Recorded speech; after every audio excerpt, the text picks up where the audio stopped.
Hello there. 48% of French people want to stop immigration altogether, whether legal or illegal. I'm not sure about you, but I can't find, apart from in the USA, any sort of a political faction even close to representing 50% of the population in any Western country that outright says they want to stop immigration altogether, let alone be for deportation of illegal migrants or at least illegal criminals.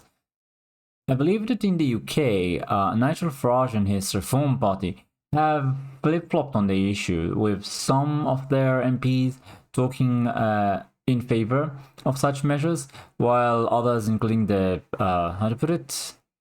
direct leadership, including Farage himself, are opposing such measures. And they are the most right-wing party with any shred of, electoral power currently in Britain. Although their entire political system seems to be in a mess because people simply lost all trust in them and just stopped voting. I believe the Labour government has 20% of the total voting population in favor of them, and they have an overwhelming majority in parliament. It's that bad. Anyway, so I wanted to talk about this French poll. According to a CSA poll for Europe 1, CNews and the Day Journal, 48% of French people are for zero immigration to France, whether legal or illegal. This figure is up by 7% compared to a previous score achieved in October 2021. And this is just one hint. I'm going to show you more, that these sentiments have been strengthening for a while. So this figure increased over 3 years. It says here that of 18 to 24 years old, most in favor of zero immigration, so young people, and women especially. In detail, 44% of men are in favor compared to 53% of women. Usually women are far more liberal all across the West, and I think in France too, except on the issue of immigration. Why? Well, let's discuss this in a moment. So it says here that 45% of CSP plus want to see immigration in France stop completely, a figure that climbs up to 54% among CSP minus, while the inactive point to 47%. Regarding age classes, we observe that this question, I'm not sure what the CSP is. This question divides French society in two, since all the results are between 54 and 44% of 4. So 25 to 34 is 49%, 4 I assume, 35 to 49 is 48, and 50 to 64 is 51. Which is also very high. It says that 82% of the RN, it's a right-wing party, voters for zero immigration. But on the other hand, if you look at the left-wing parties, 21% of them are in favor and 79 are against. PS, left-wing party, 24% for, Greens 22% for, and FLI 12% for. But still, even if you say 24%, it's like a quarter of leftists are for, in France, are for leaving just no immigration. Wait, no, that's one party. It's 21, right? So it's not a quarter, it's 1 in 5. Still, though, 1 in 5 leftists in France, it just says, stop all immigration, we can't have them here. Isn't that amazing? Would have been completely inconceivable a couple of years ago. Now, this is from Le Monde. From France, at least half of Paris crime is committed by foreigners, and that's Macron's figure, and he is the current administration personified, very left-wing, and even he admits it. This is them trying to defend against this figure, trying to say that it might be exaggerated, claiming, you know, what information is the president using as the basis for this assertion. And they found out that if you question the let's see, a book published in October, Didier Lallement, I'm sorry if I butcher your name, who was the head of Paris police until last July, cited a figure close to the one used by Mr. Macron. In Paris, 1 out of every 2 crimes is committed by a foreigner, often in an irregular situation, he wrote. When questioned, the Paris police prefecture reported that the share of foreign nationals in crimes committed in Paris was 48% for the first few months of the year. So, it seems as though there's a lot of migrant crime, and why are women especially affected? Because these are mostly young men, and often crimes of a sexual nature affected women are committed by them. Now, people who try and oppose such policies, like for example Le Pen in France or Salvini in Italy, well, Salvini is facing 6 years in prison and Le Pen is facing 10 because they are being persecuted by the regime, if you will. This is an example of the kind of society these people come from. From a remix, quote, "She wanted to be European. Afghan migrant on trial in France for attempted ending of his wife who embraced European values. Afghan woman who wanted to wear Western clothing and embrace European values was stabbed 8 times by her husband who demanded she remained subservient." An Afghan migrant is standing trial in France this week accused of attempted ending against his wife because, well, she wanted to embrace liberal values. He's 31, she's 28, and essentially she has been forced to leave school and marry at the age of 17 after her father was, well, gone in a bombing. Wanted to reject the patriarchal norms of her homeland by embracing freedoms long denied to her and other women, walking with her hair uncovered, wearing modern clothing, and taking French lessons. I don't think any of that is anywhere remotely close to being bad. It's perfectly normal. Like when I reject the sort of modern, whatever way of feminism we are talking about right now, mostly them just wanting to be privileged over us in ways that are very unpleasant. They want to be in every male-dominated space, even if it's just a hobby or something, and to be afforded special protections so that no one can criticize them in any way. They want to have a leg up in studies, in jobs, in everything. They want to be able to talk as badly of us as they want in public, while if we try to criticize them or hit back at all, we get cancelled. They just want to be, to make us second-rate citizens in our own countries, in my opinion. And that's the particularly extreme type of feminism that I think is the minority. And I think it's very bad for male-female relationships all over the world. And that's the kind of feminism that I dislike. I don't have any issues with a woman who wants to, know the language, wear whatever she wants, get out of the house. Okay, that's normal. I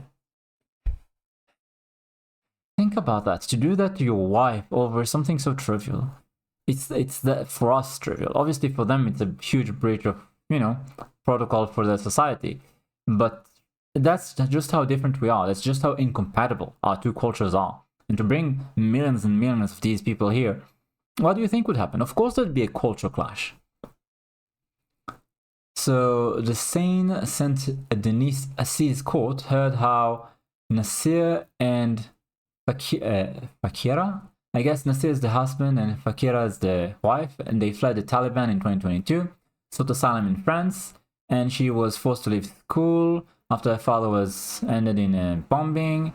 Her husband grew resentful and controlling, insisting she conform to traditional expectation. She wants to be European, I don't, he reportedly told her uncle. He asked her to dress a certain way and wanted her to stay at home, the court heard during her uncle's testimony. Tensions escalated, with the wife confiding about instances of domestic violence and coercion, demands for illegitimate sexual relations, and the attack for which she's standing trial occurred on May 7, 2022, leaving her gravely injured. According to Le Parisien, she had met with her cousin when she was suddenly confronted by her husband, stabbed multiple times, and left for dead. Her uncle called the emergency services and stayed with her as she fought for her life. He told the court her body was bloody everywhere. He claimed that Nasir's actions were celebrated by some members of the Afghan diaspora who viewed the violence as an act of honor and called on him to finish the job. He was considered a hero, the uncle testified, adding that Nasir had later spread rumors that Fakira had been unfaithful in an attempt to justify the attack among the Afghan community. The trial is ongoing. So there you have it. This is the kind of behavior that might be normal there, but definitely not with us. And it's not limited to France. Muhamad overtakes Noah as most popular boy's name in Britain by the BBC. In England and Wales, most popular boy's name, with more than 4,600 children registered with the name Muhammad, well, It had been among the top 10 names for baby boys since 2016, but has now overtaken the previous favorite, Noah, according to the Office for National Statistics. There is, however, a level of regional variation, with Muhammad not appearing in the top 10 for 3 regions of England. Yeah, but if it's in the totality of the population of Britain, the most popular boy's name, that's not very good. Olivia remains the most popular choice for baby girls, followed by Amelia and Isla. Isla doesn't seem British, does it? Those top 3 have remained unchanged since 2022. So that's not a very good thing if you want to, keep France or Britain to the indigenous population, keep them being the majority, keep them having their culture, keep having their way of life. If you don't like a new culture coming in, or rather a foreign one, not a new one, and colonizing the place and enforcing itself upon the population, if you check statistics, you'll find that the majority of Muslims, that even after they've lived in the country, even if they are the second generation in the country, they still want Sharia law. They would still vote for Muslim leaders over the locals as soon as they have enough of the population for them. I believe I heard on the Lotus Eaters them talking about a right-wing figure from the Reform Party, if I'm not mistaken, that basically tell them that it's a mistake to try and criticize Islam, because by 2050 it will be completely impossible for anyone to ascend to power in Britain politically without the support of the Islamic population, the Muslim population. And so in order to win, you have to change your tune about them. And the response they gave was basically, if you have to surrender in order to win, what kind of victory is it and what is it worth? What is it good for? And I think that this is very much the correct attitude to take. Something must be done. You cannot allow your countries, your homelands, to be conquered this way and colonized. I learned in basic school here in Israel, everybody learns about so many times that we as a minority Jews in all over the world, honestly, but especially in Europe, were mistreated and ostracized and made all sorts of laws against, pretty much for our entire history. And I don't think that it was a better process in the Middle East. You had to pay a skull tax in order to be allowed to live in a Muslim country as a non-Muslim. And even then, there was still some, I believe, less violence than in Europe at the time. I mean, anything would be less than what Germany did.